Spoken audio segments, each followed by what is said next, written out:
So we'd have these long conversations, and none of it was about. And I thought back and I thought I had a conversation about okay, what's going on over here when I'm having a really shit time and I've not said anything. Yeah, you're not talking about it. Yeah. Right. So I called him up and was like, mate, I had a breakdown. Straight up. Yeah. Had a breakdown. And we never really had that conversation before, the vulnerability. What do you mean he didn't know you had a breakdown? No. No, because here's the problem, right? With mental health, nobody wants to tell anybody. And the best thing you can do is tell everybody. Everybody. Yeah. Right.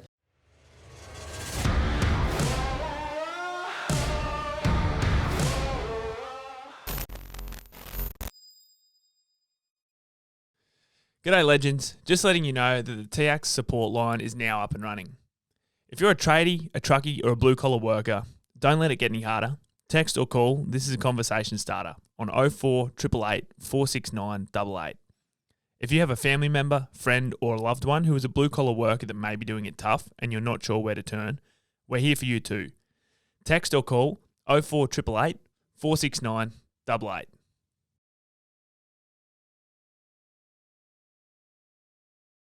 Well, it must be that time again for another episode of TradeMutt's 120 podcast, the podcast for the working class. Better bloody believe it. I know. Unfortunately, today it's the first time we don't have a special guest. We're really strapped. So we had to get our podcast editor in the studio. I'm special, but not in the way you want. Today we are lucky enough to have the company of all-round legend Ben Ashmole. Now, Ben hails from Manchester, as I'm sure you can tell by his accent. He hasn't said much yet. He's self-proclaimed failed youth professional footballer, but he's had a crack, so I wouldn't call it a failure. And most importantly, new and very love-struck father. Ben, welcome to the studio. Thanks, boys. Good to have you in, The mate. love struck's wearing off. He's been fucking... The love struck. It's too much. Take him back.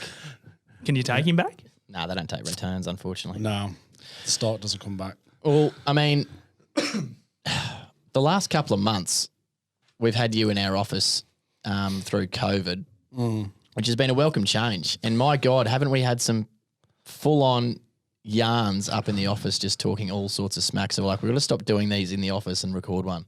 So this is the beginning of it. It's meant to happen. So Ben, you came in and you relieved me of the podcast editing duties, which has been an absolute godsend. Because you were going insane. But now it's your Oh, 'cause problem. you've got so much more time now. But the payoff, the cost is that you've got to listen to our two voices for a solid 3 hours every fortnight. It's actually been awesome because I get to like really absorb all the podcasts. Like some of the recent ones have been amazing. The last one with Dave's was incredible. Obviously, I've just had a kid, so I was like, it really hit me. Yeah. Yeah, it was incredible. It was a good one. I've actually had a few good hits, some good feedback about that. A couple of people reckons it's one of the best podcasts I've listened to. But I think when it gets, for that particular subject or for Dave's particular story, when it gets people at the right time, sometimes you just get hit right in the feels with that shit. I think pre-baby, I might have been like, oh, that's awful. But I can kind of like feel it now. I was showing my wife Laura. Empathising. For any listeners that haven't listened to the Dave McCarrihan podcast, do yourself a favour and wind back the clock. After you listen to this one, incredible. listen to the last one. It's incredible. You won't feel bad about yourself anymore once you got no excuse. Yeah. So as Ed said, we've had you in the office and it has been a welcome change because, to be honest, for us, yourself and your wife Laura have been awesome supporters of ours. We've sort of known each other for a little while now, and you have both been really, really good sounding boards for different aspects of our business. And it's kind of weird how you have come in at that, the time that you have because, we've sort of forged a really strong relationship. But some of the conversations that we've had in our office have been really, really deep and they've gone for hours at a time. Yeah. But they've happened at times where we've needed to have them, and it's been super insightful to have a different perspective. I think you've probably got a pretty good grasp of a lot of the things that we do at TradeMutt, and a lot of it's super close to you. Yeah, yours is probably my favorite business. I'll be honest. No, seriously, I'm not. You've got the podcast. I'm not 6 fucking months, for blowing. fuck's sake, I'm not guys. fucking blowing smoke. Keep playing me. Have we signed a contract? It's all signed This week up. to week. I've got to keep earning it. Now, I I've done a lot of work with charities in the past. Me and Laura, obviously everybody listening probably doesn't know we have a production company, and we started it because we did a lot of work with charities, and we want to funnel it down the path of working with charities, NGOs, and profit for purpose and people with causes. It's like our favorite thing to do. And yeah, I just think the reason I love what you guys are doing is it's so genuine, but also effective. You know, like it's like every time I come back into the office, you're like, new milestone, getting this feedback. We've managed to affect this many people. And it's like, holy shit. Every time I go home, and the other reason I like hanging around is every time I go home to Laura, I'm like, fuck, I feel pumped. like these guys are fucking, you know what I mean? Like feeding awesome. off the energy. Yeah. Because it can be hard when you run a business and things stagnate a bit and you need a bit of motivation. Like everybody tends to watch Tony Robbins and Kevin Hart and all that kind of stuff, but I prefer to turn to people I know, and you two, I think, are definitely people who are doing well there. So, well, that's really, yeah. Thanks. I mean, for us, I think for me particularly, I feel like, obviously we work hard, but there's I don't know, there's so many aspects of this business that kind of just fell into place when it was supposed to, and obviously we're really driving hard behind it, but yeah, I don't know, it's a funny one because sometimes things just happen. It's just like, what the hell? Because there's a lot of other businesses out there that are doing really good work or have their hearts in the right place that, things may not have gone, their way at different times. So I'm under no illusion that it doesn't just happen for, a lot of people. I would argue it's not just happened for you. I think if I think back to the day I met you guys, I remember Laura came home and she was like, I met two guys at a networking event. You got to fucking meet them. She's like, they're amazing. I remember her at that event at fucking Fishburners. Remember that? She had all her hair out, like Laura to give an example of what Laura looks like. She's got this like brown complexion with freckles, and she's got this fucking hair. It's awesome. She's it's like super frizzy. Yeah, she's a scouser. She's half. Her dad's Caribbean, Black Caribbean. Mom is white, see-through ginger person. Right, and it's this mix hybrid. They weren't from that ad, the tea ad. Oh, Twops, yeah. How wonderful. Do you know what I'm talking about? No idea. Oh, I'm going to get the link to this ad on this thing because it sounds exactly like that scenario. But anyway, she's like this clash in the middle. But yeah, she has afro hair that I spend most of my life hearing about. I think your boy's got that hair too, doesn't he? Yeah, he came out with more hair than I do. He's just fucking, it's corkscrewing already. She came home and she was like, was at a networking event and everyone's wearing cocktail dresses, or like business attire, all that shit. Everyone's trying really hard. And she said these two guys walking flip flops, rugby shorts, high vis. And just started mingling with everybody, and everybody was kind of like, what are they doing here? Did someone let the aircon technicians in? So true. We just don't give a shit. It's awesome. Anyway, and then I met you. I remember we went to a podcasting event, and this is exactly what I'm going to say about it. I don't think it's just happened. We went to that podcasting event. Which wasn't very good. But that's right. Yeah, I remember. It was all right. I asked that question. Right. Room full of suits. Everybody's doing the whole corporate thing where they're trying to really. They're not there to actually learn anything or network. They're there just to show off, right? Yeah. And the questions round comes in, and you fucking stand up in your high vis, and you're like.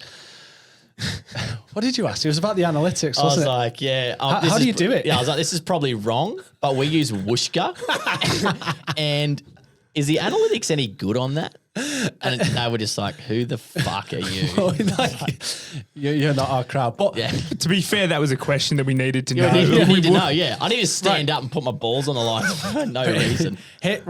So here's my point. The reason I'm bringing that up is I would love to know how many people in that crowd actually have a podcast now, and then look at what you guys have done with this podcast. And my point there is that you guys don't give a shit what people think. right? So you just strolled in, fucking, you needed to know, so you asked the question. The other thing is, right? No, the other thing, and this is a serious point. Like, you've put in, it's been consistency over time for you guys. Whereas I think lots of businesses tend to want quick wins. It's that like startup culture of get investment and pitching all the time. And you guys just were like, I don't know, let's sell some shirts. And then when we've got the money, let's build on that and build on that and build on that. And then how long have you been in business now? It must be like since the 15th of March 2018. So it must be, like 2 years and 4 2 months. years and 5 months. Yeah. 5 months. Jeez, maths. Quick maths. Yeah. But here you are. And it didn't just happen, right? Like, No, it didn't, but we were lucky. We were fortunate because from our backgrounds, we're both working class, as it might sound. Well, that's who this podcast is for. for. Yeah, I know, but you know what I mean. And so we've always been doers in the fact that all our work evolved around being able to start a day, not see something. By the end of the day, you could. So it was my first job was working on cattle stations, and like you start in the morning with 5,000 fucking head in a set of cattle yards, and hopefully by the end of the day you got at least half that. You know what I mean? So you can see the progress. And then the same with building. It was like you rock up, there's an old root like stuffed deck there. Yeah. You got to rip it up and rebuild it. And by the end of the day you can see it. And we've just always done. That's where where our wins started. But we've always done everything like that. Not just through our products, but also with the podcast. Like, okay, we just, got the kit, and then we're like, righto, well, let's just find someone to interview, and then let's record it, and then let's try and work out how to edit it, and then, you know what I mean? Rather than just sitting there wanting it all in one go, going, fuck, we need 10,000 listens an episode. But that started, like you said, it started with the show, but it started, when we were working on job sites, like we were working 7 days a week for a long time. We were working cashies, like Saturdays and Sundays while our mates were getting up, the piss, we were out working Saturdays. Look, a lot of times we'd piss our money up against the wall, but there was a point in time where we got our heads together and we were like, well, why don't we just, if we're both going to work as hard as each other, why don't we just not spend the money? We'll just pool it up and we'll see what we can do. Yeah. And we started doing that, and then suddenly it was like, let's see how far we can push this. But then it was like, we've got $5,000 here, like, and then like he'd be out because I was the keep, Dan was the one. Dan was bookkeeping back then, so he'd keep the finger on the pulse. Where we at now? It'd be going, and then we just started to build up this little kitty of cash, and it was like. Even just that in itself, that little win, starting to see those wins, starts to give you the belief that maybe you can actually do something. You know what I mean? Right back there. Well, we saved some money. 30 grand. Yeah. We saved like a couple are going to do very well to save 30 grand, in the time we did. We were working hard. We were working, like looking back, we were looking in. Right. So did it just happen? Like, no, because that's the other thing. Like when we started our business, I was working Laura was working full time in a high pressure kind of she was a state manager for a recruitment company, big hours, big stress, sales job, good money, but it was just mental, bad for her health. I was an in-house video content creator for an education provider. So I was working full time, and for 6 months before we started our business, I was literally getting up at, I don't know, 6 a.m. I'm an early riser anyway. I was doing 2 hours, going to work, doing 8 hours, coming home, doing another 2-3 hours, and then doing both weekend days to build enough momentum to the point where we could then go, all right, we've got clients, we've got money in the bank, and we're set for success. Now let's make the jump. Yeah. But most people chart business success from when the business starts, and it's not like it just isn't. Yeah, you can get a website and like an ASIC thing set up in a day and a half. Like, it takes a lot longer to build a business in a day and a half. Yeah. But it's also everything that goes on even before you get to that point. Right? Yeah, but I mean, the hard thing is, and we've talked about this a lot, is the culture of starting a business. There's such a weird, complex thing now where it's like, I've got a brainy idea, like an app or whatever it is. Yeah. I've got to go and raise all this money to go and do it. It's like, you need to start selling something. Well, right. Well, I mean, that's a really good point. I think like people just forget that they need to sell something. Well, a business is just services or products Yeah, for cash. a That's all it transaction. is. Yeah, I know. The other thing for us is when we sold our first shirt, it wasn't, oh, we're also going to do a podcast and start a charity and start doing TradeMutt Toolbox Talks and do, have fucking 10 staff. That wasn't it. It was just, let's just sell a shirt. You know what I mean? And it's... But there's an important lesson there, right? Yeah. And I think the important thing there is that if you would have known where you are now and used that at the start as this is where we want to be, you wouldn't have made it there. No, but we literally have never had a goal around anything like that, have we? There wasn't. It's That's weird, Yeah, looking back. You are right. There was never a goal to that's weird. That is. It was always just the next thing. What's the next thing? Yeah. What are we doing? So I think that, I mean, sorry, I think it applies to business. I think it applies to everything. I think that is by far the best way to get where you need to go. Vulnerability.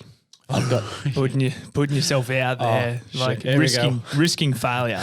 I've got a That's- random thing. We've got to get a kettle in here.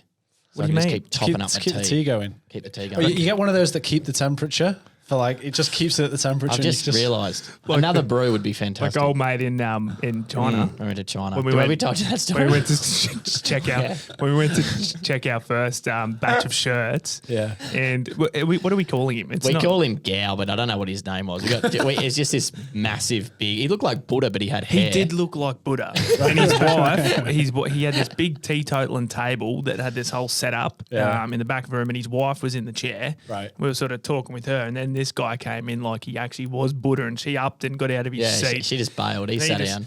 Came in, he just starts pouring his tea, and next minute we're smoking ciggies with Yeah, him. mate. Well, he couldn't speak English, Right. and we couldn't speak fucking Mandarin. So we're just sitting there, and he's just like, it was this really weird, like it was an authentic tea table. Right. It was literally a table, but it had a sink all built in it. So you just heat the kettle up, and then you just Right. tip it straight on top of where it was. It was all just there. It was incredible. A And little he just tap kept, was we'd just plumbed we're smoking these cigarettes. He gives me, I was like, mate, what are you doing? Mate, it was hilarious. Yeah. But he was there chain smoking these durries, and then he's just offering. And I don't smoke cigarettes. I don't think you did at the time either. I'd quit. I like 10, 12 months before But we that. figured, We're in China. When in China. When in China. When in and Beijing. Buddha wants you to smoke one. Well, you Yeah. better. When a religious leader wants you to smoke, yeah. Mate, it was, oh, yeah. Geez, I didn't feel good in the car ride home after those durries either. My God. Yeah, plus I was eating gluten for about 4 days, so my guts were, not in a great bits. way. Yeah, I was in bits. How did we get onto that? Well, I was just saying that we need some tea in here. We should have a kettle. You went into the deep stuff and then he immediately No, cut well, it he out was with going. He was. I just. Yeah. Well, no, you it were was talking about vulnerability. Having a crack. It's like that's like in essence what it is. Like having a bit like at the time, and I always said to it, well, we knew that if we were both doing it, well, we were either both going to win together or both kind of fail together. But either way, it didn't really matter as long as we were in it together. Yeah. But we literally looked at the worst possible outcome at the start and it was like, well, we bought 2 computers and 1,500 shirts and we figured, well, the worst outcome here is that we're still going to be swinging a hammer and we're each going to have 750 shirts each to wear to work for the rest of our lives. That's your upside v downside thing your mate talked about. Yeah. You know what I mean? Like, Huge. what was the downside? Fuck, Huge. it's When you limited. actually think it through, it's never remotely as bad as you think. And I never even owned a computer. We went and bought 2 laptops, which we got completely ripped off on. Yeah, we thought we had the deal of a century. But I opened my computer at the top of the stairs and in a bit of an excitement, and it popped out and skittled all the way down the stairs, like straight out the box. That's why it's never worked properly. Yeah, that's why I've got so many tech issues. Still the same one. Yeah, mate, we haven't upgraded. See that's what's amazing, right? There's a load of people who fucking technically gifted. They got all the shit on that they think on paper is this is what makes success. And it's like, you guys weren't computer literate, never been to business school, I did worked one on a year, trade site, but it wasn't. I can read a set of plans. right? Didn't even have a goal, and just by consistent effort over time, have got where you need to go. But it's by showing up. No, 100% Yeah. is. Like if you It's just by showing if up. you just keep doing the forward steps one by one by one by one, Yeah. you get there in the end. Day by day. It's the same also- thing like saving money. It's like Yeah. all that sort of stuff. You know what I mean? Like you're not going to, save it all in one hit and losing weight, which I've just wrote a big thing about the other day. I was like, I want to be here, but you don't get there. Like it takes months to see a physical change. You know what I mean? Like months of fucking hard work. and lots of sacrifice of no food. Because like I was getting to the point where I was like, I'm getting close to fucking giving in on this. I was like, for all this work I'm putting in. But then you get there and you're like, this is awesome. I'm staying here now. Yep. I might be throwing her in it. My family have issues around weight, have had. And what I always say with people who are trying to lose weight and are struggling is think about how long you've been overweight for, right? Because it takes a long time to abuse yourself enough to get to, for instance, people who are obese, it takes 10 years, usually from childhood, consistent self-abuse with sugar and all that kind of shit to get to the point you are. Now, you're probably looking at the same amount of time on the other end to get back the other way, especially in a consistent way. And a healthy way, because you can't just cut everything out. 100%. And that's true of anything. Yeah. Like if you any change, and I feel like any change that happens anywhere takes consistency, effort, and time. Like if you really want to change anything, like for instance, your bigger mission of your business, right? If you judge yourself after 6 months based on stats around suicides and tradies, for instance, right? You're always going to be disappointed. You're never going to get there. Like it takes a long time. Oh yeah. Well, and you might never get there, but the point is, yeah, there's impact being made. Yeah, 100%. Yeah. I agree 100%. The thing that the problem is with a lot of these things, it's like, food, for instance, that people don't understand just how bad some shit is for you. They realize it is bad for you, but not so much. Because like I used to fucking make a massive fruit smoothie and stuff after a workout, right? Because I'm like, this is healthy. Yeah, fruit's the worst. Yeah, it's like, this is healthy, but it's not like, it is healthy, but in proportion and in timing. I don't think it's that they don't understand how bad it is for them. I think it's for the most part that they actually just don't care.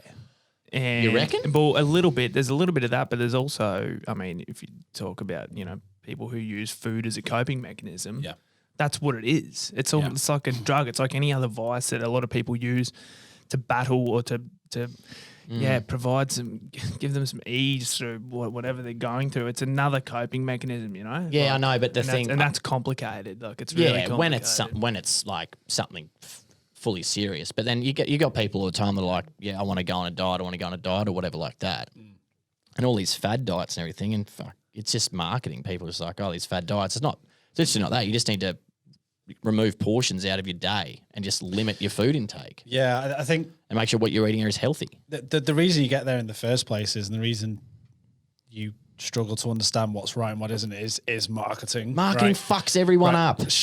Milo cereal, Nutri-Grain, corn syrup, protein powder. Milo's the worst, right? So Milo, they market Sustagen. Fuck. They market. We've hit a nerve, but it's one of my nerves, right? So they market. There was an ad that came out for Milo.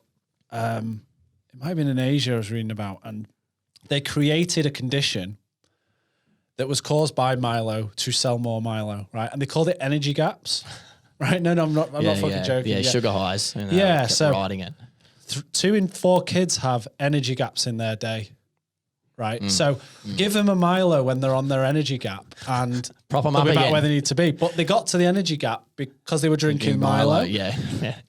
And it's hard because they pay experts and everything's backed up by experts. And it's marketed so well you don't know. But then you're right. The opposite side is when you're trying to lose weight, it's a massive industry. And all the marketing is take my snake oil.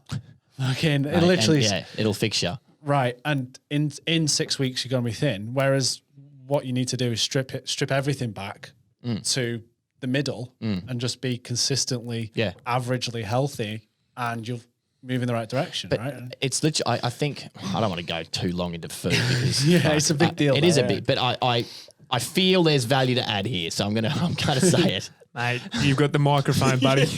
But it's like, it comes back to the marketing thing too. It's like your Gatorades and like all this sort of shit. Like you'd go for a run. And I used to play cricket, but when I was a kid, obviously metabolism used to burn through that shit. But even when we play T20, fuck, you just have a Gatorade or something like that, and you think, oh, this would be good. You don't fucking need that shit. It's all just sugar, and it's just going to pack back on the calories you just worked off. You know what I mean? Yeah. People just don't realize. Even like Coke Zero sugar and all this sort of stuff. It's just like, oh my God, stop drinking this stuff. Yeah. Yeah. Just drink soda water, people. Massive tip. And if you want some flavouring, just get a fresh lime or lemon. Give that squeeze that sucker. Here's an extra tip for you. Put it in the microwave for 10 seconds, not 10 minutes, 10 seconds. Get a bit more juice out of that bad boy. Thank me later. Wait, hang on. So you put the lemon in Put the lemon in the microwave for 10 seconds, then cut it and then juice it. You'll get heaps more out of your lemon. Oh, shit. Yeah, mate. Got any other hot citrus tips? That's about it. Hang on. Here you go, Ben. There's a clip clip for for you. you. Yeah. Nailed it. But we've got we've got a bloke coming on later in the year to do a nutritional toolbox talk, so I'm pretty pumped about that. It's gonna be good. Yeah, I feel like it's one thing that massively contributes to mental health. It does with mine. Food, fuck, 100%. Massive. So it's a huge subject, and I'll be honest. Objectively speaking, every time I drive past the site and I see tradies sitting around for a smoko, fucking Red Bull, Mother.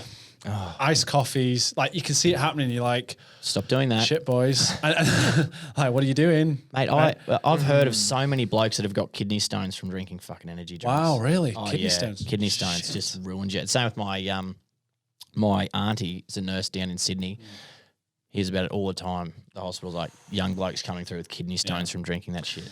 That's more, I think, a lack of organisation. Like when you're a tradie and when you work hard and when you need a quick fix, that's what's there quickly.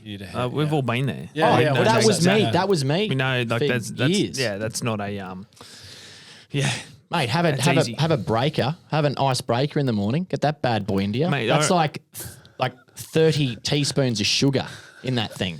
Sometimes when you work, and you've worked a big day and you're like, forming up, a slab until bloody 6 p.m. because the truck's coming at 5 the next morning.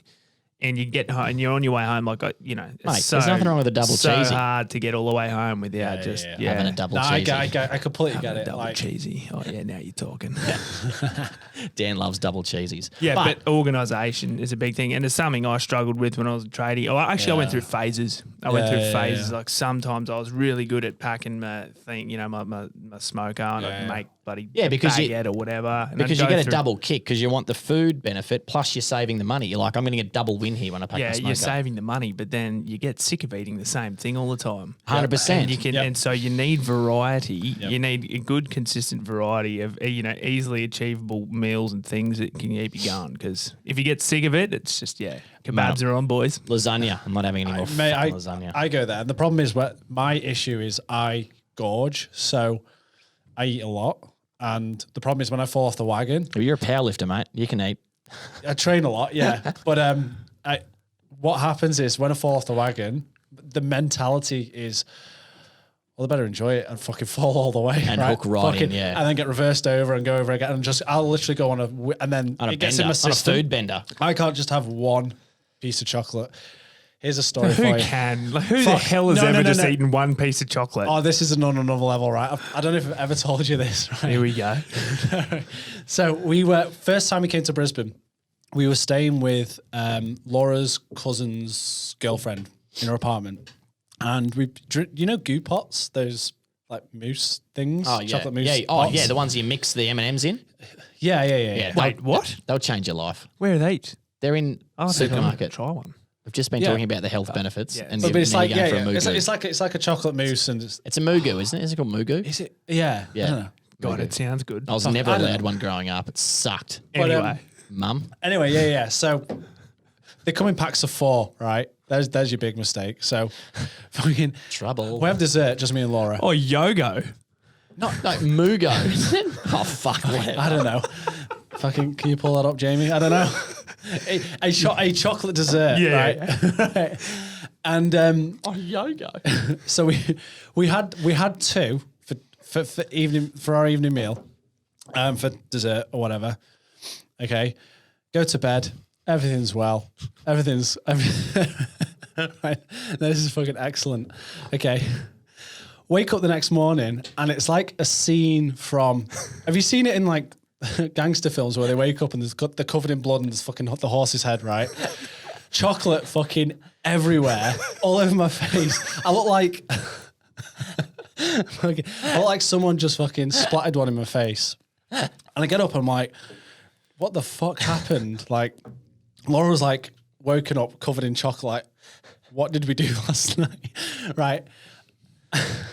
I went to the fridge and what had happened is I'd sleepwalked, right? I got into the fridge and I'd just done this, like with a claw, got the claw out, clawed into the pot and just gone fucking like that. And then gone back to bed, fallen back asleep and rolled around. And like, Geez, you must have been. fuck, the person we were staying with was like, Oh, it wasn't even your house. no, it was her apartment. Like we literally just got to Brisbane and she was looking at me like, that's trouble. Was that the first night you stayed in a new spot and you sleepwalked? Yeah, that's the last time I ever sleepwalked too. It was the first night I went to boarding school at Churchy. Is the like the last time I ever sleepwalked because the years before that I had really bad sleep apnea. I was so worried about going to like the next boarding school, like going to high school. I was fucking freaking out. Looking back now, I didn't realize what I was anxious about. Sleepwalked horrifically, right? Flat out. The last time I ever sleepwalked was the first night I stayed at church. You just woke up in the middle of nowhere, just outside. I was like, this is weird. Mate, it's the worst feeling. Waking up it's horrible, in a foreign area, you just, it's the worst. Hated that. We got to ban that in the family. I like once my mum had to go and run after my dad because he was halfway down the street. This is in England, so it's fucking cold. Right, it's fucking cold. No, right, my dad. Did you imagine? Fucking, all he was wearing was a t-shirt, nothing else. Fucking naked from the waist down. Fucking walking down the road. Like she had to literally go 200, 300 meters to go and grab him. Didn't even wake up. She just like lulled him back into bed. Do you do anything when you're asleep like that? Do you talk or anything? Oh God! It reminds me of when I walked into my grandma, like because I grew up living in my grandma's place. And Ranny. Ranny. Shout out Ranny. She won't be listening. She's had a knee replacement. Hey, she be listening. She can hear though. She be listening. Love you, Ran. Yeah, we love you, Ranny. Yeah, no, she used to take still knocks. You know, the sleeping pill. Oh, You've yeah, heard of yeah. it? Like a lot of Australian swimmers have been caught in a lot of trouble taking still knocks, and it just sends you whack. Like you're wacky. There's a tendency to sleepwalk. Right. And yeah, my grandma sleepwalked one night and she got into the white chocolate raspberry cheesecake that was in the fridge. But the raspberry, she's come obviously all over her face and just rubbed this raspberry all over her pillow and woken up in the morning and thought someone had been massacred, like looked like blood. But then she's denying that it was her. Couldn't have been me. Like, what's going on? It's a setup. Like, because there's just no recollection of it happening. So it's like, she's like, how the hell does this happen? Oh, yeah, well, I'm pretty sure it's Alana's cousin, my wife's cousin. He sleepwalked on his honeymoon off like a third story.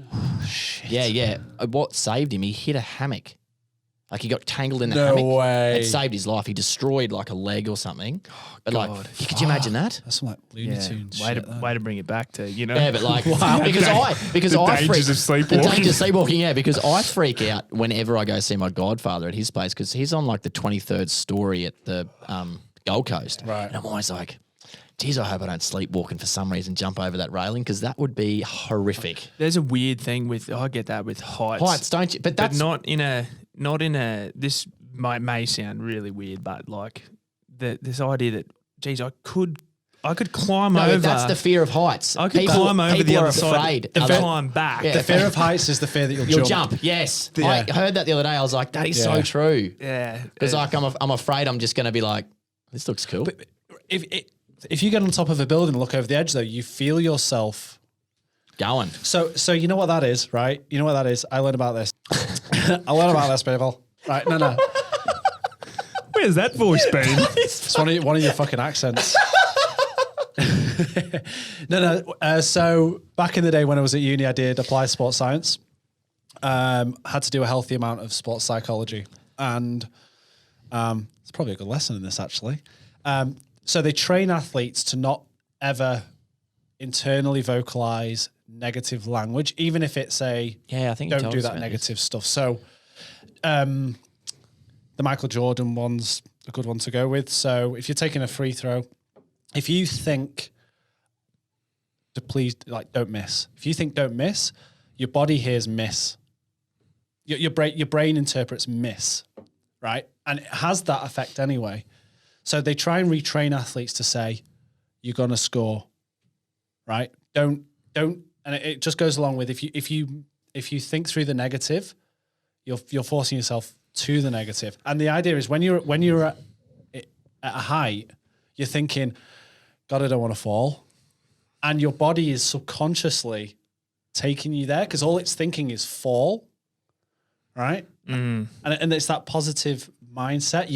You can't, and the best athletes don't even comprehend Losing. failure. Yeah. They don't even, it doesn't even cross their brain. That reminds me of a Carl Barron skit that he does about even his mum used to send him down to the shops and she'd be like, that's right. Yeah. Carl, can you go down to the corner shop and grab me some eggs and whatever you do, don't drop them. And Yeah. just Drop like, them. drop them.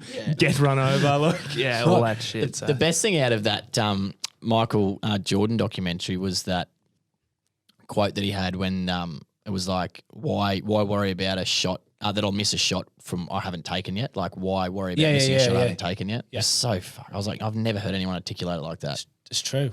Like, why would you worry about something you haven't tried yet? Yeah. You know what I mean? Like, Yeah, but like how many if you think about a game like basketball or football or whatever, you don't have that much time to think about it. No. Like a free throw you do. a free throw is different, yeah, sure, and like a penalty, I suppose. Oh yeah, mate. Now that I think of Or it, a there's heaps of conversion. time to think about Yeah. it. Yeah, good one. Good one. Yeah, but it must be only those times where you've got the opportunity to stop and think. But that so You think about how many times a bloke on a free kick in soccer fucking miffs it. Look Yeah. how big those goals are. it's all in his head. That's the amazing thing about sports psychology. Like John Aloisi's head. He got that sucker in there. I'll always say. He'll have missed a few. Ew! He had his so- shirt off before he kicked it.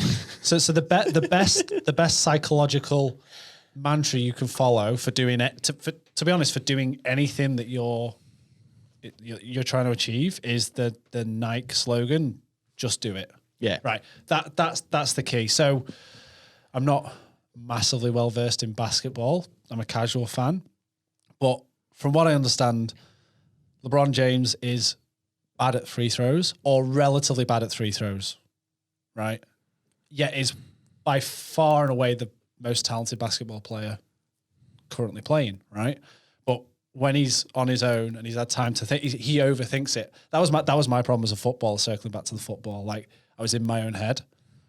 Nothing was instinctive. And I taught myself out of everything. But that's what everything stems from. That's where people dig themselves into big holes, is because they fucking, with their own mind, like it's their own worst enemies, like burying themselves into a position. Sort of goes back to where we started with talking about our business. It's like, just fucking have a crack. Just do it. Like, what's the worst that's going to happen? But it's not just business or sport. It's all sorts of decisions in life, but you know. that- everything. But something I like, you know, because we were talking about it, we've talked about it a lot, like people that are always saying like they're always on. Because like, what was it? It was Monday. Man, Monday, there was no reason for me to be off on Monday. Like I could not put my finger on what was going on Monday, but I was not on. Like I was just, You're probably missing your wingman. Yeah, well, that's what Corrine said. She's like, you're missing Dan. I was like, no, I'm not. Probably. No, I'm not. But it was really weird. And I was just like, I just went home. Well, I went to the grocery store, got groceries, came home, and I just vegged out. And like, I just could not put my finger on why I felt down. Yeah, but you don't need to. I know. But when I was in it, I was like, fuck, I was pissed off at myself because I was like, fuck this. I was like, why am I feeling like this? I've got no reason to feel like this. Yeah, I feel like I had a shit house day yesterday. And I went home last night. I was just like, well, housemates were like, how's work? And I was like, to be honest with you, I feel like I was a complete passenger yesterday. Yeah. And it's fine. Like, what are you going to do? You know, you can't be. Yeah, I just think it's important for people to realise that it's okay to have a shitty day. Yeah, or a couple of shitty days, you know? Yeah. Or a shitty year. Shitty year. month. Well, everyone's like, fuck, it happens. there's a lot of it going around at the moment. And I think Of this is course. Yeah. potentially, I don't know, I always felt like things that were currently happening in the world, like, were as bad as it's ever been. Like, I remember Yeah, thinking but when... that's the media. Recency No, but I bias, mean, like, when September 11 happened, for instance, I was like, fuck, this must be the worst thing that's ever happened in the history of the world. Do you know what I mean? Not the world wars or Paul Potter or anything like that. Exactly, because you haven't lived through it. You got no comparison. But like currently now, like feels like, man, this is a shitty year for so many people. But it's also a really sobering one, I think, because so many people are in you know, a shitty situation together. Yeah, 100%. But the interesting thing, I remember I read a stat a few years ago now, probably 3 or 4 years ago now, it was saying that through the last decade, it's been the least conflict worldwide in history. Yeah. Yeah. The least. There's a book, and I can't remember the name, and I can't even remember who wrote it. There's a book out there. It's out there. It's got pages. It's got words on it. The fellow that he was on the Joe Rogan podcast, I can't remember his name. Anyway, he's a scientist of some kind. He specifically wrote a book that collates all the information on why today is the best time in the history of the world to live as a human being. Because the problem with media and marketing is that negativity sells and travels faster than positivity, unfortunately. And recency bias is a bad thing, and you get hit over the head with, because we're all so connected now, and I know what's going on in Egypt for some reason, and all these random countries, right? Whereas before you just had your own little village or whatever, and it tricks you into thinking that the world's a shit place. But it's never been better. Never been better. Even through COVID, like it was worse when the Spanish flu was going around. Black and death, yeah. Shit. It's obviously it's awful economically, and people have really been hit by it, and everyone's suffering. But it only feels like the worst time ever because we're in it now. Yeah. Right? You got to remember that this is the best time to ever be alive, you know? Yeah, it's really a cracking time. That's for damn sure. Yeah, fuck. Imagine not being able to. I just can't understand how people used to meet up with mates.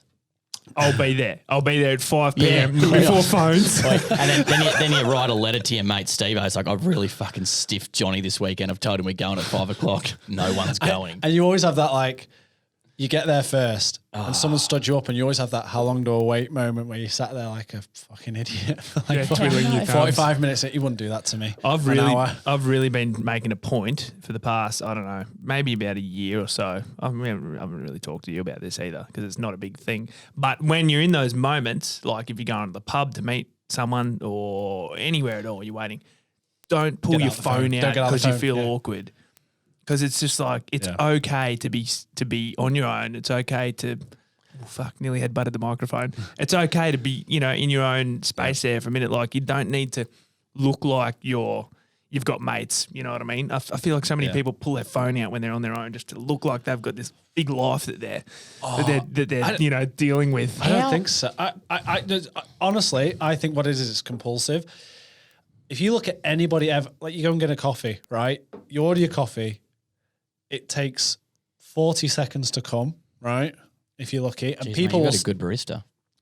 Yeah, amazing. Yeah. Well, Macca's coffee. Macca's coffee, yeah. There you go. Fucking get an instant, whatever it is. But even if it's like 30 seconds, you'll see people take a step back, phone out, and that it's compulsive. Yeah. I don't even think people don't even know they're doing it, right? No, but can you just imagine how bad, you know, people's ability to converse with one another is going to be in like 20, 30 years. It is going to be... Not if we get enough bloody TradeMutt shirts out there. No, seriously. It is a scary thing to think of. Like, I just had 5 days away. It was supposed to be 4, but I stayed Sunday night, went camping, me and Lily and a couple of mates. Awesome. And I made a conscious... Because you know what? My phone has been taking a toll on me. Yeah, like, it does. And it seriously has. But I mean, add in a couple of other, you know, extra dramas that I've had lately. It's just been too much. And I switched my phone on airplane mode on Thursday morning when we left. I told my brother, I was like, because I knew Mum would be worried if she tried to contact me. I told my brother, I was like, if Mum calls you freaking out that my phone's off and she thinks I've bloody, you know, died, just tell her I'm just cut off until Monday. And it was the best thing I did. And I did it really, like I stuck to it. I turned it off airplane mode a couple of times just to play Spotify tunes, but that was it. I was not, so, and it was the best thing I did. I didn't realise how much I needed a break from that bullshit. So you need to look into setting up your do not disturb. So I work with my therapist. I work with my therapist. So I went and saw a therapist. I had a breakdown a few years ago. We'll gloss over that. No, we'll talk about it. But no, and I'm extremely receptive to all this information. And I'm one of those, if a ping goes off, it sits there in my brain and it just throws me off whatever You I'm can't doing. do anything until you, yeah. And anyway, so a few things I did. I'm not on social media at all, apart from LinkedIn, just to participate in the business circle jerk. Kind of Welcome to the party. where everyone just tries to prove they're amazing at business and no one is. But yeah, I have that professionally because a lot of my clients are on LinkedIn. Remove myself from social media because it was offering zero value. Set up a load of WhatsApp groups. Okay. This will change your life, by the way, right? So when we started and Facebook came out and everyone was going mad, it was because we could connect with friends and stay involved in friends' lives even when we weren't there. This is so, yeah. Right. Now it's just, obviously, it's just a platform that churns content to sell things to you. I'm sorry if you're listening to this on Facebook right now. But if you go through your feed, it's just ads and then it's very little about connection anymore. So what I did is, the other thing is it drives your behavior. And if anybody can do this, have a look at objectively the things you do because you're going to put it on social media. And for a lot of people, it's a lot of what they do, right? A lot of people only go a certain place, order certain food, meet up with certain people, so it can go on social media, right? And it goes out to a lot of people who don't give a flying fuck. I'll be honest. But they think they give a fuck. Right. But the algorithms trick you into thinking that it's there to be addictive for that reason. But what I did is I got all the friends I care about, close friends who I actually converse with, not Dave, who I used to know at school, who licked a battery in year 8 and fucking like, do you know what I mean? All these fucking, and now Still buzzing. yeah, and now he works in Coles, and I've got nothing. I won't want to keep in contact with that person, so I create them into actual groups, and I know if I've got something to say that's relevant to them for our group, I put it into that group, and they receive it directly, and I receive feedback on that thing with that friendship group. There's no fluff. I'm not trying to prove anything to strangers. And what I found is I stopped trying to prove anything to anybody because my real mates don't give a shit. Fuck. So what happens is So I've got all these groups and we throw. This is a clip. So no, we've got It was, but you ruined it.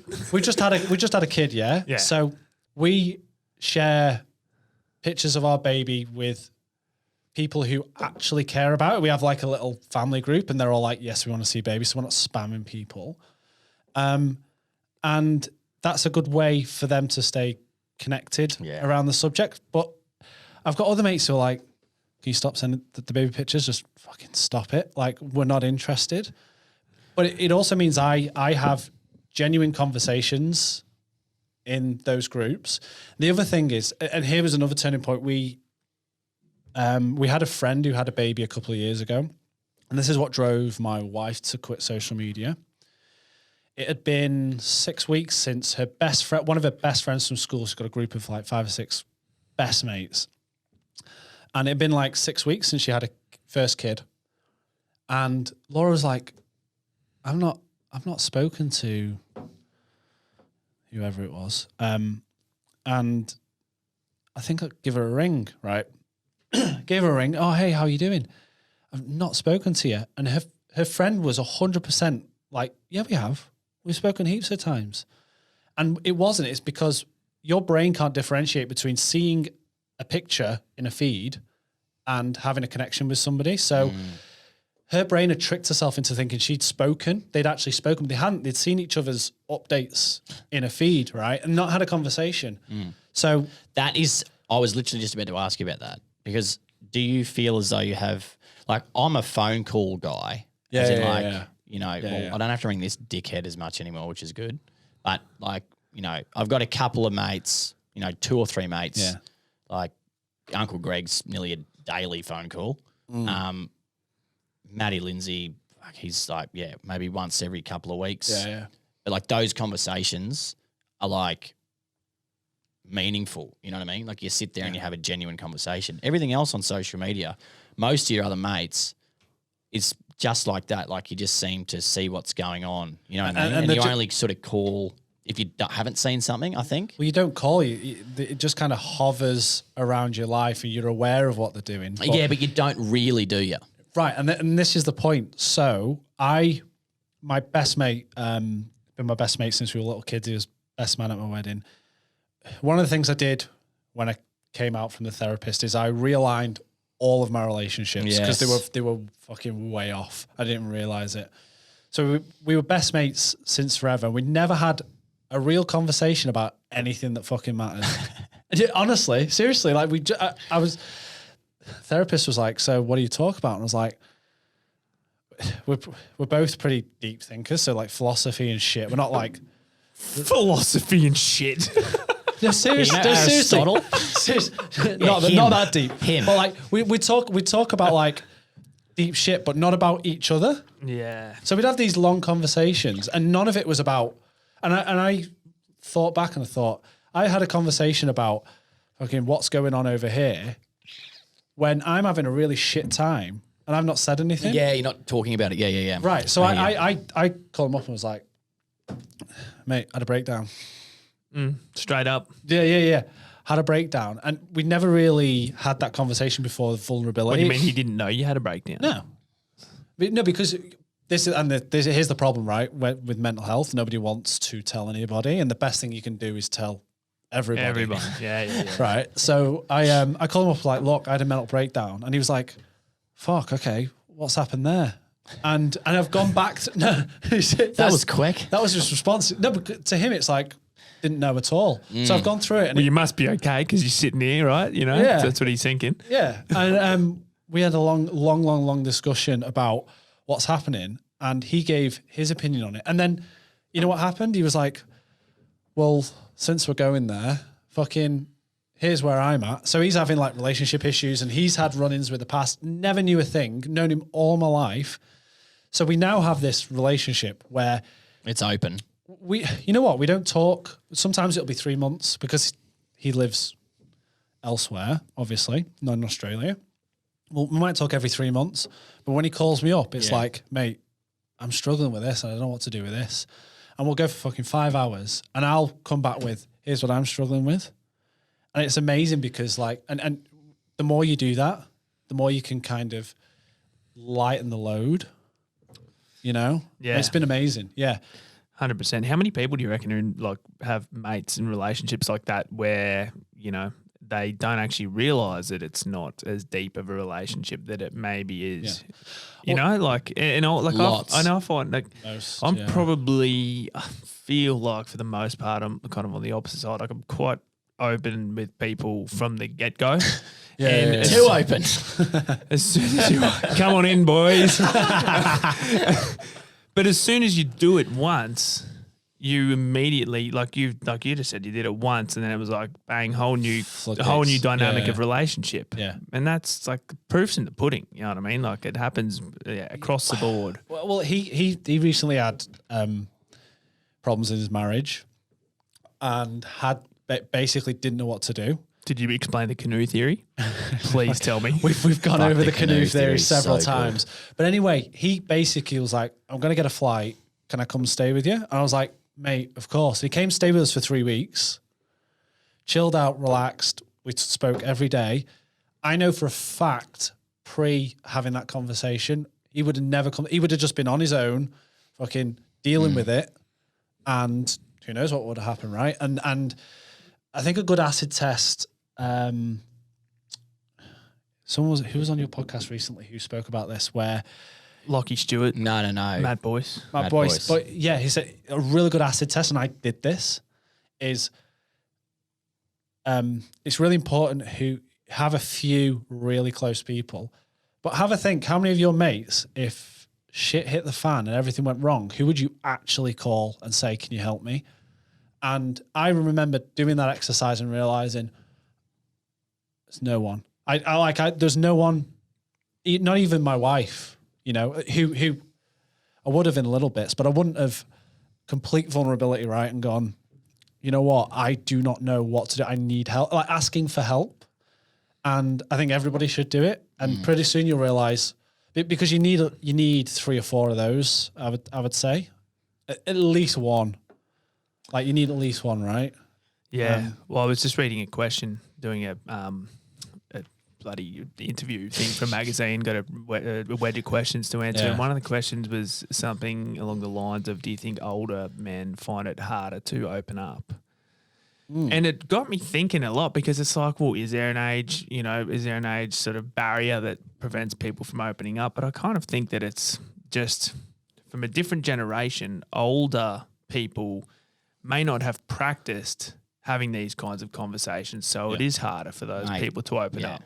But if anyone practices doing this shit, like just cutting the bullshit and showing vulnerability and telling as many people about their struggles as possible, you just get comfortable, you get better at it. It becomes easier. And I think that's why. And so that thing, what I saw was, is it older guys that struggle to talk?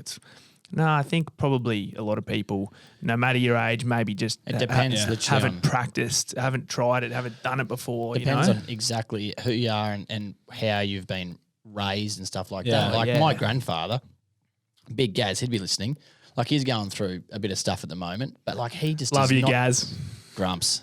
He's the best. Grumps and possibly Good on you, watching. mate. But like he's so stoic and doesn't want to let anyone know that he's going through any pain. The strong, silent type. Yeah, but that's how he is. And Yeah, he's just a strong, proud old man, and that's just how he is. And he doesn't want to let anyone worry or feel like he's in trouble or burden. Like he's just rock solid. You know what I mean? Don't you think now, like obviously Gaz is a different situation. He's, how old's Gaz? 81. Got that. Whew. So that's proper that generation. Top ender, yeah. Yeah, top ender. Doing well, guys. Almost as good as my innings, 55 off 15. I know he liked that one. Like how many times have I heard that? But this is a new one, mate. Oh, right. But now I've completely forgot what I was going to say. Our generation.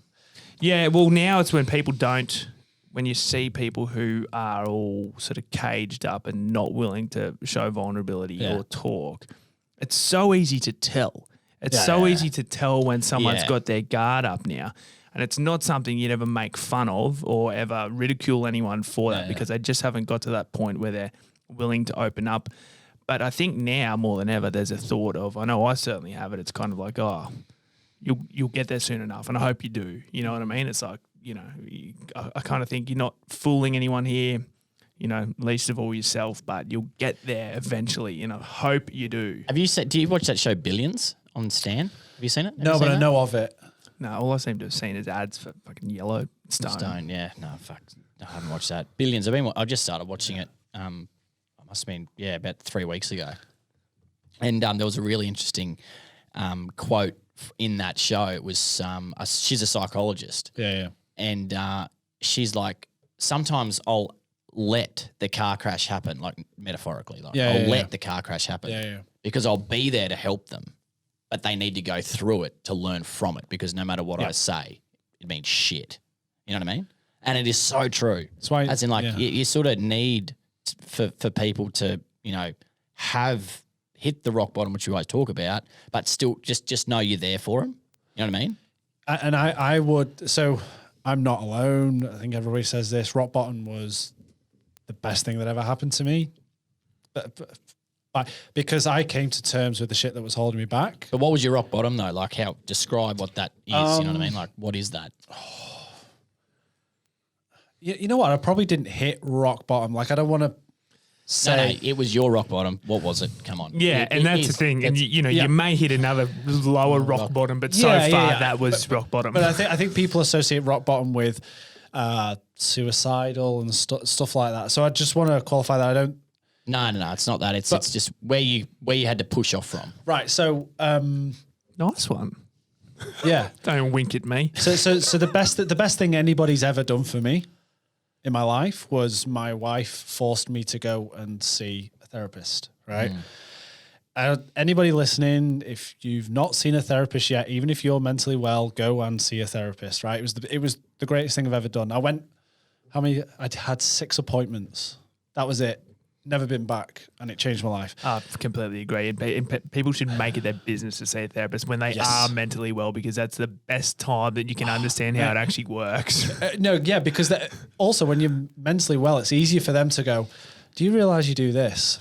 and here's how we can tweak this, rather than trying to put together the car again after it's crashed, right? Yeah. But anyway, yeah. So what happened was I had massive amounts of anxiety and stress, work related and from life as well. I wasn't getting where I needed to get. I was frustrated, and I was caught in that paralysis by analysis cycle of, I know where I need to, I know what that, yeah, that really bad space that people get in when they go, I know what will make me happy, right? Which is the worst thing you can possibly think, right? Because one, happiness is temporary. It's not a consistent thing. And it's a contrast based thing, right?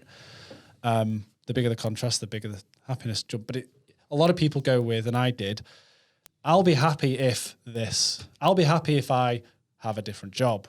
Or at that time, I wanted to do video and photos, right? And I was stuck doing admin work. I was like, if I could just be there, I'd be happy. And it affected everything because it just seeped into my personal life because I was just moping around. I'm an overthinker. I internalize, and it was affecting my moods and also on that, I'm actually a creative person. I'm awful, absolutely awful at high detail admin work. But for some reason I was working in logistics and accounts just because it's an office job, right? And you just kind of go into whatever. I just found myself there. But the amount of stress it was causing me to maintain that job was horrendous. Like, this sounds ridiculous, but I'd have to psych myself up to go into work. And every time my phone rang, because at the time I was working for a small business, and the business owner, it was still, as you know, with small businesses, it tends to be not 9 to 5 and nothing set in stone, still working it out. And I had a quite high pressure manager, business leader, who would call me up and be like, so what's happening with this and what's happening with this? And I'm somebody who's not massively precise, and I'd overlook things quite a lot, mainly because in my head I'm telling myself, don't overlook it, and you do it, right? So every time the phone rang, I'd get like, you know how you hear about people who have debts and they're scared of the mail because they don't want to get the overdue letters, and I got that with my phone. Every time my phone rang, I'd have a mini panic attack worrying that it was this person ringing me up saying, where the fuck is this? Like, you've missed this and you've not done this. And it was, anyway, I was like, we were driving into work, me and my wife. I was going to drop her off, and I just said to her, I was like, fuck, I was going on about my day, and I was just like, I can't do it. I can't move. I just can't do it. And then what happens is you override yourself, you talk yourself out, and you're like, no, you know what? It'd be all right. I'm just going to fucking go in. What am I moaning about? Like, get on with it. And Laura went, right, okay, I'm going to have to call time now. Like, we're driving to the doctors now, and we're going to go to the GP. And for anybody experiencing mental health issues, Australia is amazing in that regard, in that you can go to a GP, no questions asked. They'll ask you a set of questions to judge your mental health in terms of anxiety and stuff. And I obviously scored quite high. I wasn't on the self-harm side, but I was on the anxiety disorders, and it was really affecting my life. And right then and there, he gave me a mental health plan. I got 10 massively discounted therapy sessions for a therapist of my choice. I could go and find one. I think I paid in the end something like $60 a session. And yeah, it was the best thing I ever, and the therapist pulled me to pieces, and I learned a lot. Like, I had a lot of baggage that I didn't realize. It was insane. Yeah, it's good though, isn't it? Like, it's amazing how they can start a conversation and tap into some pretty deep stuff, isn't it? Back to your car crash, right? I feel like it's their job to let you crash, but then kind of hold you with a velvet glove. Yeah. Just be It's there. like when you it's like when you throw Aussie around when he gets a bit older. It's sort of like you catch him right near the ground, be like, oh, you're safe, buddy. You know what I mean? It's just like that. It's just like, whoa, I nearly dropped you, but I didn't. But he kind of needs to get close to the ground to realize. If I hit the ground, shit. fuck. Yeah. But it literally did that, and just slowly pushed me over about 6 sessions as to why I was getting in my own way, because it's an irrational. It's the end of the day, it's just a fucking job, right? It's just a job. Nobody cares. Was it all based around the job?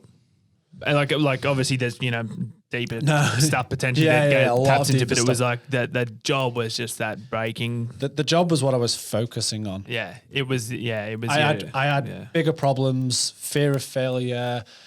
Back from when I played professional sport. You didn't maybe quite understand, but you were able to use the job as the scapegoat for everything at the time. Yeah, and I think a lot of people do this. They pick the most obvious thing to change, and that's the thing that's going to change everything. This will fix it. You have to change you, and then everything changes. And there's no way around it. Yeah, because you're the centerpiece to all of it.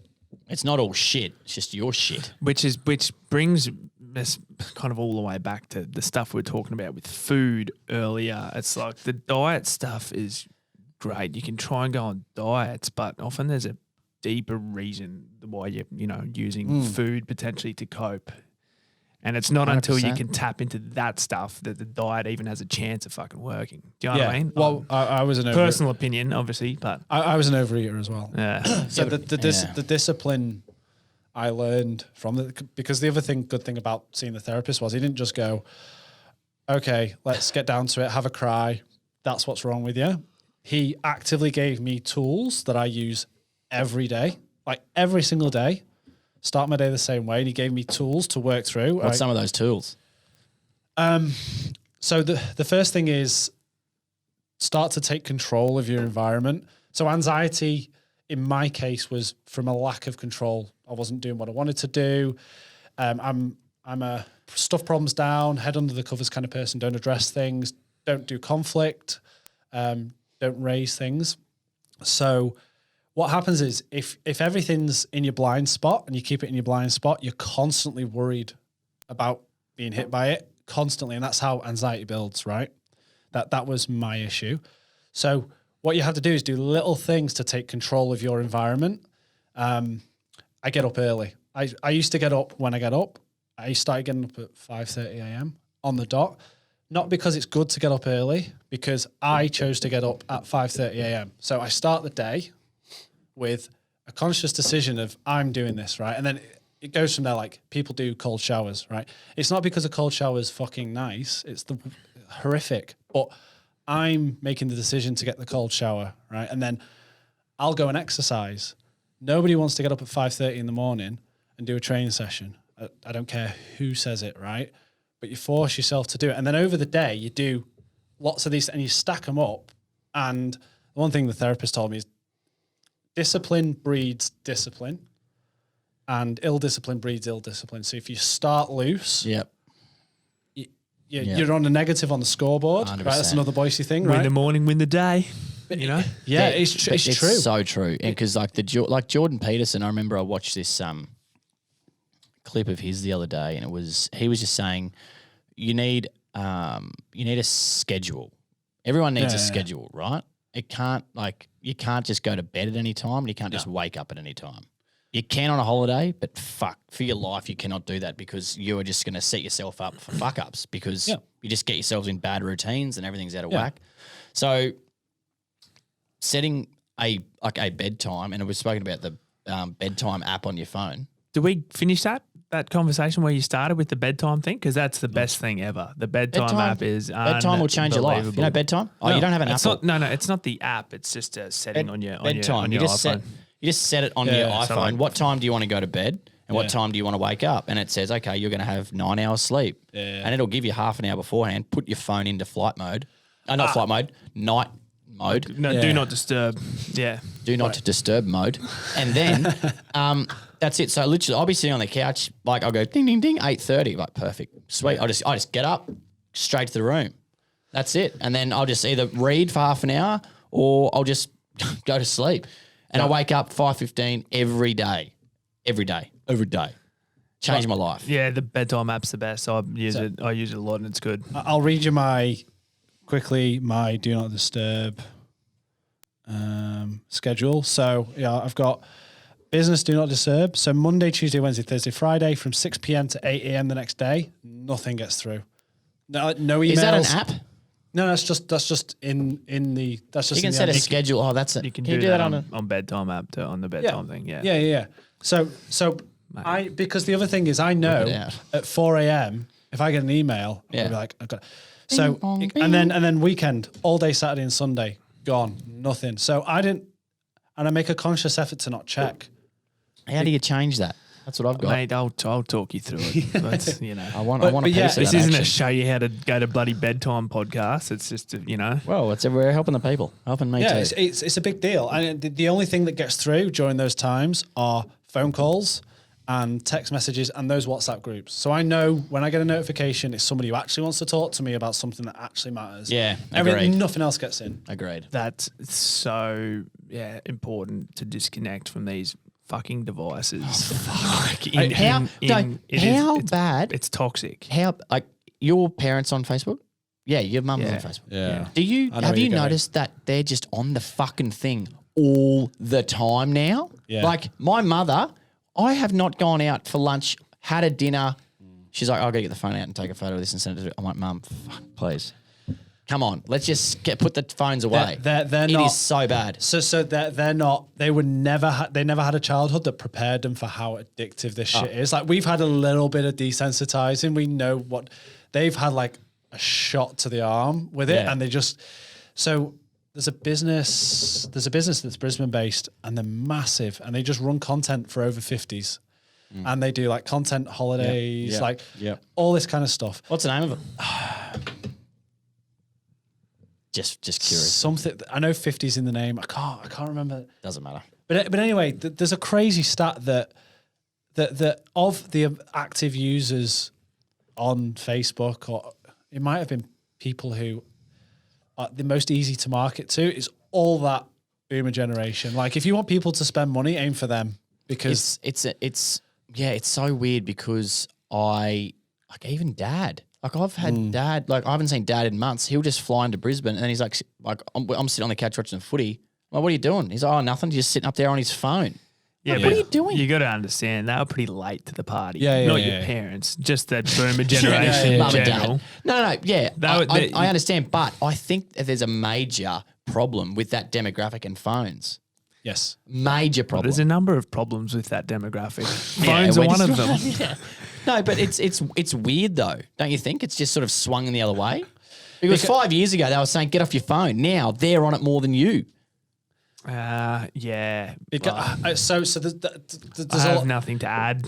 No, we could It's we just- could go. I agree, but I don't think we've been any better at times. You know. No, we definitely haven't been any better. But it's just surprising to see that those people that had nothing to do with it are now as addicted, if not more, to that. Yeah, but they also, if you see the way that you talk about, you know, my mum, your mum's on Facebook, whatever. If you see the way they interact with each other, Oh, it's completely different. it's even a different way of It is, interacting. yeah. They actually interact in quite a what I would perceive as a kind of a genuine way. Yeah, the way like Matt Blank takes the piss out of it. Love to the family. yeah, they write like they're not. They're you like know, little personal cards that They are are. written. You know? My grandma at 95, she's on bloody Facebook. Granny loves it. Yeah, she'll write a Facebook post to, you know, the cousins or whatever anytime it's a birthday, but she'll write it like a letter. It's hilarious. Dear such and Amazing. such. You know, Amazing. I love it. But it seems to be a much more of a genuine way of using it than what we do. But one of my worries is, you know, the lost ability of transferring information from generation to generation, right? Like that's something that I worry about. Well, it's not, when I say worry, it's just like something I'm aware of going to the future. I'm just like, that's going to be Not interesting keeping to you up see. at night.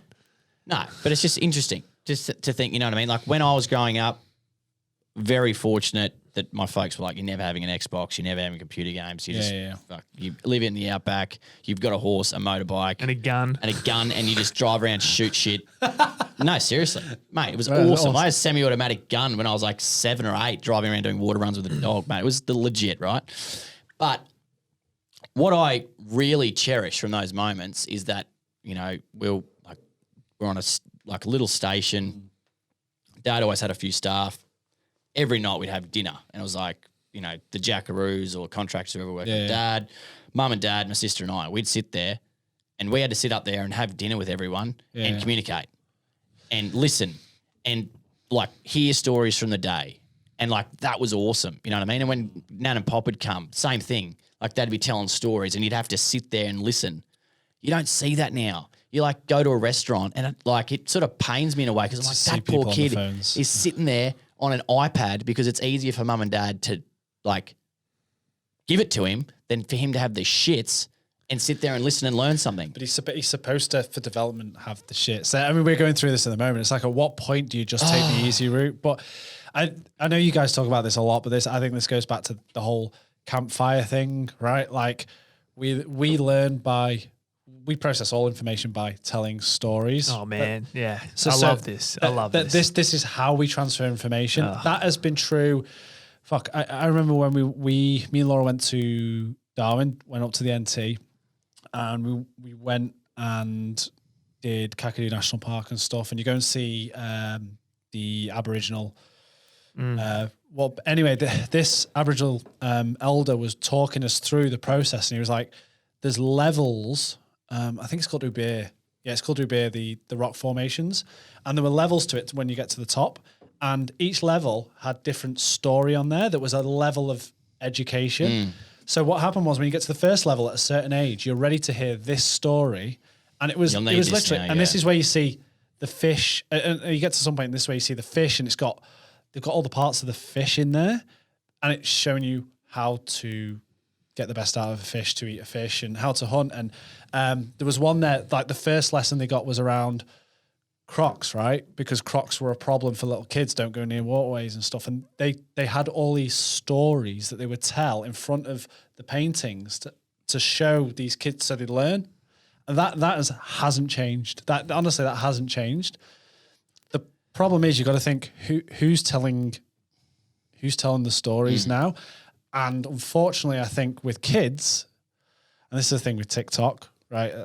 TikTok's a thing now.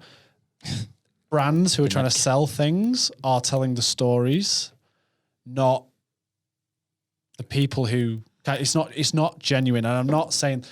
I am aware that you guys, like, obviously sell clothes and stuff, but you have a genuine message that you're trying to help people with. Nike are influencing you, and these companies, and the kids are digesting their stories from their tablet, right? And it's not the parents doing it. No, right? but I think, one thing I've always not been envious of, but I've been like, that's really cool, is like, like Lebo families and stuff, like Greeks, right? Like they stick together. You know what I mean? They have family businesses and like, they blew and stuff, but they work it out and there's a hierarchy. Yeah. You know what I mean? Like grandparents are in charge, parents, kids, grandkids. Like that's just how there's a hierarchy and a learning, and everyone eats together and they all work it out. Whereas the Caucasian, we just have kids, breed them to a certain point, try and piss them off as early as possible. Then the folks go off, live somewhere else. They, try and retire, whatever like that. We sort of just kick them out the door straight away. Yeah. Whereas they're not like building that really strong, healthy lifetime community. It was like the story that Glenn Azar was telling us about the families and communities in PNG. Yeah. How they still just live together every generation. And then when kids get to a certain age, when they become adults and then they start to shack up with, the women or whatever and form their own families, the rest of the village builds them a hut, like builds them a house. It's like, oh, well, these guys need a house now. We'll all... That's community. This is what we do. But that's what's missing. A major link. Well, I think that answers your question about the kind of the boomer generation. I feel like really sorry for that generation because... Oh, they've got all the houses. 7 each. They've got money, right? Yeah, they've got all the stuff because that's what matters. Have you ever thought about that, driving around suburbs and think, who the fuck owns all these houses? Yeah, true. Anyway, continue. But they're I feel like they're a generation unfortunately sandwiched, where the generation before had extended family living together, and the vulnerability happened within the family unit. I think that was more of a thing, and I know that's true of other cultures. Everybody looks after everybody else, and the nagging stereotype is the nagging Jewish mother. Have you heard that, right? Like constantly asking, "Are you warm enough? Are you okay? Do you want more food?" And all like. But sounds like mama. Right. But that used to be always caring about whatever other people are doing. And that used to be like a little group, and everyone lived together, and that would happen. And my father's generation was the first generation where you had isolated mum, dad, kid families, and you see the grandparents twice a week. And then also it's a problem now where we don't look after the grandparents when they need help. Yeah. We put them in a home and then we put the kids in a fucking nursery so we can keep working. And it's like, It's so bad. It is so bad. When you look at it, you think, what are we doing? Like, but that's marketing again. well, there's lots of money in it. That's it. It's like, Yeah, well, I yeah. need to go and work because if I don't work, I can't bring the income in. And if I don't bring the income in, I can't put the kid into childcare. And then, you know what I mean? It's just like far out. The tail is wagging the dog. Yeah. Like, where do you go? What do you do? It's a tough one. The stories you talk about, like the stories with Indigenous culture, I think we can learn so much from. 100%. Like, I think Yeah. it really pisses me off to a degree, you know, that there's all these debates and, you know, all these different conversations that we have in this country, right? And I don't remember learning a single this story conversation. about, you know, Aboriginal culture at school. And I don't know why. Like, that's Because, something well, I wanna, you're going down a very no, political path. but this is, it's not like, so I guess my point is like, that's a culture who have just done the best job of passing down stories from generation to generation. Not writing it down. And we're talking stories from like fucking thousands of years, right? yeah. It's insane. But I think it's we could learn a lot from, you know, the style of communication. And even when it comes to mental health, and like you said before, you were stuck in a place where you didn't want to tell anyone about your breakdown, but really the right thing to do was fucking tell everyone. Like, that's the right thing to do. Hi, my name's Ben, and I have mental health issues. Like strangers, anyone. But that's the first step. You know, we're always talking about closing the gap, reconciliation. Nothing's going to change until we're educated. Nothing. That's why when we did a recent talk for Ozwater, and it was at the convention center, and there was no audience. Like it was a live stream, 1,500 room, live stream. Very interesting. And there was a fellow there, Derek Oram Sandy, who did the Welcome to Country, and you find him on LinkedIn yet? No, and it was the best Welcome to Country I have ever heard, and it was just this fella just spinning yarn. Talking about Balimba. It was awesome. Talking about Balimba, but he was talking about northern suburbs of Brisbane to the west, out to Ipswich, Toowoomba and south, and he was talking about Why the river all connected. all the waterways connected, and where it all and what it means to Aboriginal culture, and how it all comes together around Balimba, which is the heart of Brisbane, and it's actually shaped like a heart from above. And it's like, for him to tell that story about their connection to water, and one of the big things that really stuck with me was they understand how the water flows, and they understand how it all comes together and where it all ends up around this heart of Balimba. They understand it. They never try to control it. They understand it and they work with it. Right. And I just thought, man, there's so much metaphor in that with so many issues and things that go on in our lives and things that we try to control. We don't understand ourselves. Control. We don't understand ourselves, let alone, you know, sort of anyone else. So how can you, if you can't understand yourself, how can you sort of work with yourself, you know? 100%. 100%. And it's always been something that's mystified me. I can't really talk because in the UK, we learn about World War II and we learn about the Romans. We don't learn about colonialism like whatsoever, right? You just brush that off. But if you look at what's really obvious is if you look at New Zealand, I'm not saying racism doesn't exist because it fucking definitely does. It exists everywhere.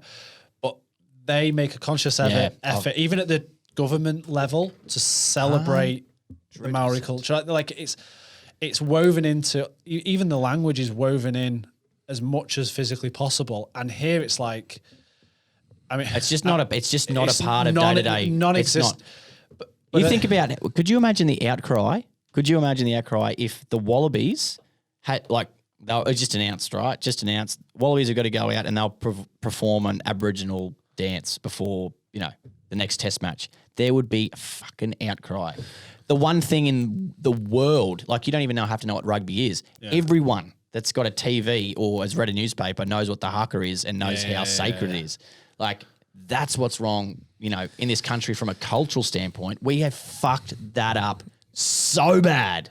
But coming from being Caucasian, you know, males who I wouldn't have a fucking clue where I come from. I don't have a culture to celebrate. I'm just, you know, like Isle of Man, I think I'm from. Yeah, but it's the like, Rosses. But I just, and I want that. You know what I mean? I want those stories. That story from Derek made me want more of that. You know, like why don't like because it's fucking cool. And it's like this big thought I have is one of my favorite things to do ever is to stand around a fire outside. Yeah, it's the best. Yeah. Standing around a fire, spinning yarns, Shooting telling shit, stories. yeah. What is it? Is it this country? Is it something in Australia that we just like that? It's like, well, hang on.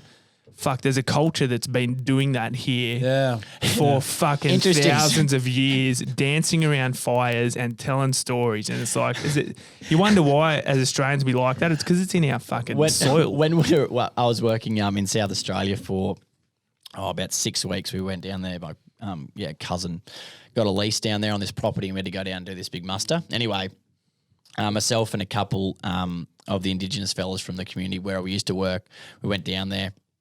And it was freezing, like middle of winter, like Central Australia. It was like negative 6 degrees some mornings. It was fucking grossly cold. And I'll never forget, we were waiting for the helicopter to arrive from Alice Springs. So we're like, we'll sit around here and start a fire. Me and these other couple of jackaroos where we've just got this fire and we've lit it up and away it goes. I've looked across and Dion was this old black fella and he was a legend. And he's standing behind us and he's made this little fire and he's like sitting around it.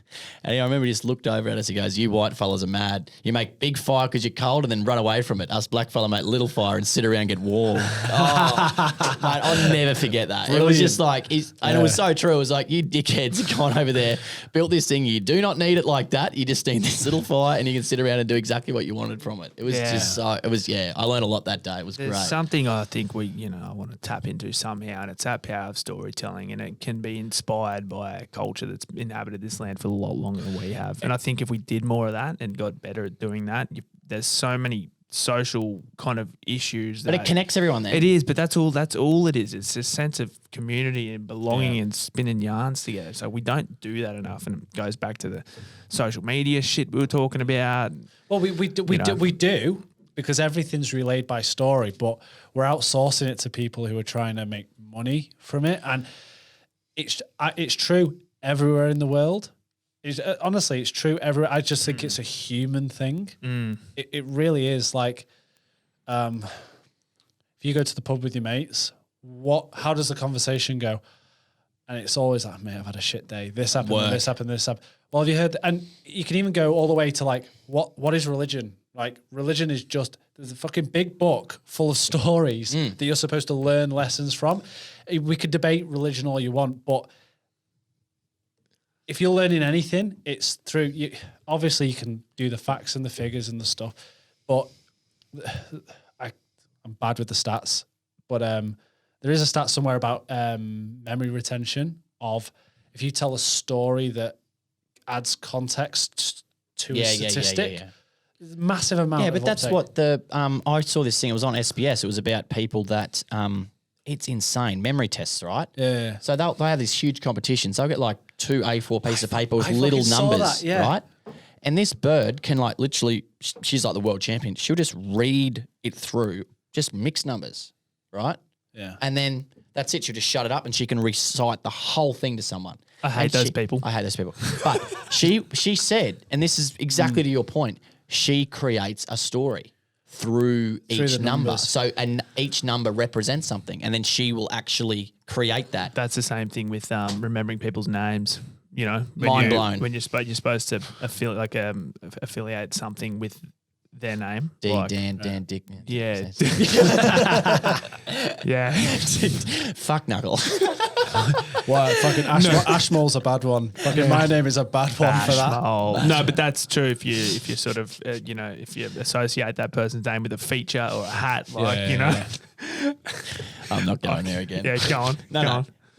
We literally have got to go to this next podcast. How long have we been going for? Oh fuck. Standard. It was great. It was really good. Well, we covered a lot there. You're the one editing it, mate. So still work for you. Shit. Yeah. Okay. Mate, cracker of podcast. I think we didn't even touch on heaps of stuff. We might have to do it again. We might have to do it again. That. It was fun. The beauty is that it's our own thing, so we can do what we want. So yeah, if we want to have another one, let's do it. That was a laugh. Will you do us a package deal on editing your podcast? Ben, it's been an absolute pleasure. Love your work, mate. And we'll do it again soon. Thanks, boys. Thanks.